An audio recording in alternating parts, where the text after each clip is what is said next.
পৃথিবীর সবচেয়ে বড় ম্যানগ্রোভ বন রহস্যে ঘেরা এক প্রাকৃতিক বিষয় আমাদের এই সুন্দরবন। বিশেষত আমরা আলোকপাত করতে চাই কেন পৃথিবীর আশ্চর্যজনক স্থানগুলোর মধ্যে একটির মর্যাদা লাভ করতে পারেনি সুন্দরবন।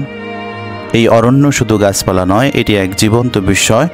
আসুন ঘুরে আসি বাঘ, বন আর নদীর মায়ার রাজ্যে। মহাছায়ার আজকের এই বিশেষ পর্বে আপনাকে স্বাগত।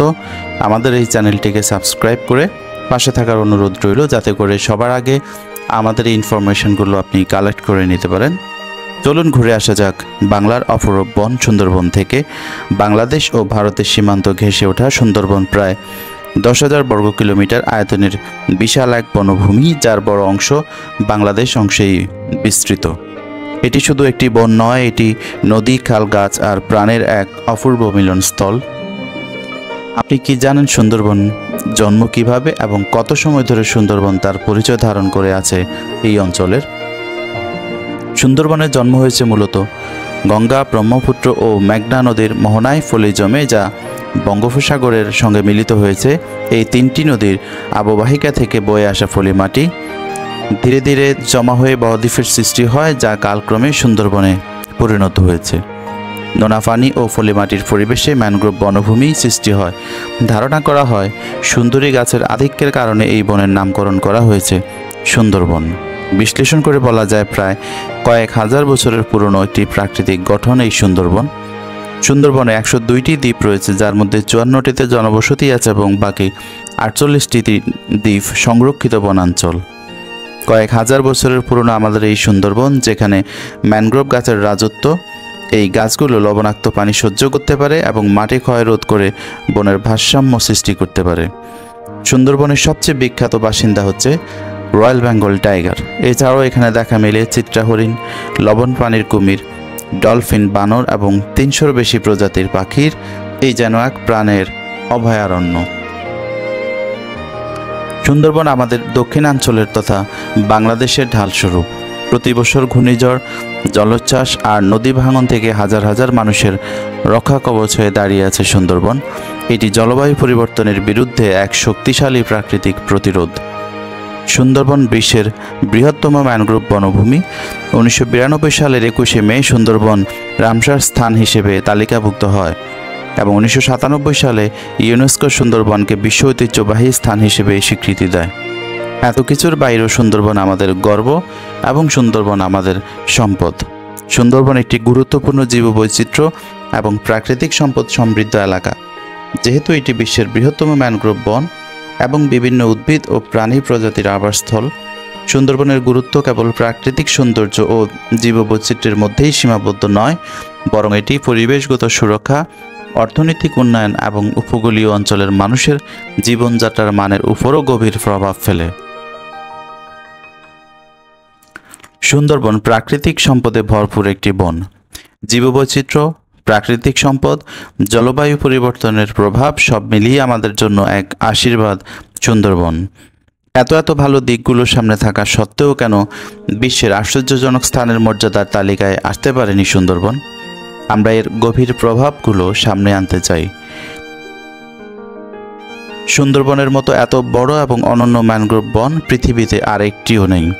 তাহলে বোঝাই যাচ্ছে সুন্দরবনের পৃথিবীতে আর কোনো প্রতিদ্বন্দ্বীও নেই। আপনাদের মনে থাকতে পারে 2007 সাল থেকে 2009 সাল পর্যন্ত অনলাইনে এবং SMS-এর মাধ্যমে ভোটাভুটি অনুষ্ঠিত হয়েছিল আশ্চর্যজনক স্থানের লিস্টেড হবার প্রক্রিয়ার জন্য, যেখানে সুন্দরবন তালিকাভুক্ত ছিল এবং বেশ সাড়া জাগিয়ে বিশ্বের বিভিন্ন প্রান্ত থেকে সুন্দরবনকে ভালোবাসেন এমন মানুষরা এই ভোটাভুটিতে অংশগ্রহণ করেন।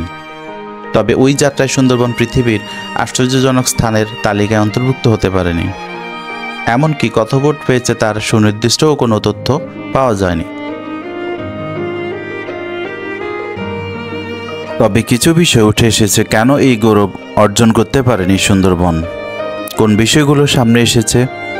সুন্দরবন একটি প্রাকৃতিক ঐতিহ্য এবং পর্যটকদের জন্য একটি আকর্ষণীয় স্থান হলেও কিছু কারণ এটি আশ্চর্যজনক স্থানে পরিণত হতে পারেনি। তার মধ্যে যে উল্লেখযোগ্য কারণগুলো সামনে এসেছে তার মধ্যে 1 নম্বরে যেটি রয়েছে সেটি হচ্ছে প্রাকৃতিক দুর্যোগ প্রবণ এলাকা। এটিকে স্পেশালি মার্কিং করা হয়েছে এখানে, যে কারণটিকে হাইলাইট করে আশ্চর্যজনক স্থানের তালিকা থেকে দূরে সরে এসেছে সুন্দরবন। দ্বিতীয়ত যে বিষয়টিকে এখানে দেখানো হয়েছে, পর্যটকদের জন্য অপর্যাপ্ত অবকাঠামো। তৃতীয়ত পরিবেশ দূষণের প্রভাব। চতুর্থত অতিরিক্ত পর্যটন চাপ। এবং পঞ্চম ধাপে দেখানো হয়েছে সুন্দরবনের ভ্রমণ অত্যন্ত ব্যয়বহুল একটি ব্যাপার, যে বিষয়গুলোকে সামনে রেখে সুন্দরবন প্রতিদ্বন্দ্বিতায় পিছিয়ে পড়ে। এখানে একটি বাদে বাকি বিষয়গুলো মানব সৃষ্ট, তাই চাইলে আমরা পর্যায়ক্রমে এগুলো সমাধান করতে পারি এবং সুন্দরবনকে তার গৌরব এবং তার এই স্থানটিকে অর্জনের তালিকায় এনে দিতে পারি। সুন্দরবনের প্রাকৃতিক সৌন্দর্য, জীববৈচিত্র্য এবং ম্যানগ্রোভ বনের আকর্ষণ পর্যটকদের আকর্ষণ করে, তাই টেকসই পর্যটন উন্নয়ন অতি জরুরি। একটি বিষয় উল্লেখ্য, সুন্দরবনের পর্যটকদের চিন্তায় থাকে কুমিরের ভেসে চলা, হরিণের চলাফেরা এবং ভয়ঙ্কর কিন্তু আকর্ষণীয় রয়্যাল বেঙ্গল টাইগারের চতুর চলাফেরা সচক্ষে দেখতে। এসব আমরা চিড়িয়াখানাও দেখতে পাই বন্দী অবস্থায়, কিন্তু সুন্দরবনে মুক্তভাবে রয়্যাল বেঙ্গল টাইগারের দেখা পাওয়া, এটা অনেক বেশি উৎফুল্লতা ও আকর্ষণ অনেক বেশি তৈরি করে, যা ভয় জাগানিয়া কিন্তু অত্যন্ত রোমাঞ্চকর বটে, যা ভাষায় প্রকাশ করা দুঃসাধ্য। যিনি সচক্ষে বাঘ দেখতে পেয়েছেন তিনি ছাড়া এটা অন্য কারো পক্ষে বোঝা অসম্ভব। পরিশেষে আমরা বলতে চাই, সুন্দরবন আমাদের গর্ব, আমাদের ভবিষ্যতেরই এটি একটি অংশ। এই অরণ্য রক্ষা করে মর্যাদাবান করা নিজেদের জীবন ও ভবিষ্যৎকে রক্ষা করার শামিল। আপনার ভালোবাসা ও সচেতনতাই পারে সুন্দরবনকে সুন্দরভাবে বাঁচিয়ে রাখতে।